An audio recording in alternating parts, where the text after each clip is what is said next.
Kia ora koutou, welcome back to Marae Sessions. Today's Marae session is on the marae that you're currently looking at is Puhaorangi, located in the southern regions of Taupo, Tuwhareto and Tokanu. The kōreros that go with this marae is that Puhaorangi was born from the union of the ancestor of Puhaorangi, who descends from the heavens and slept with Te Kurai Monua. 6 generations later, when war was ravished the Polynesian islands of Rangiatea, Puhaorangi's descendant Tamate Kapua led his people to the North Island of New Zealand, or Aotearoa, in the canoe named Te Arawa.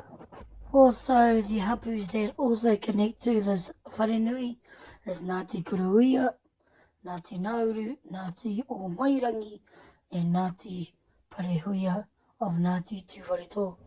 The wharenui is called Puhaorangi, the maunga is Pihanga, and the awa is Tokanu Te Awa. This iwi is located in Taupo, Tuwhareto, Mauri Ora.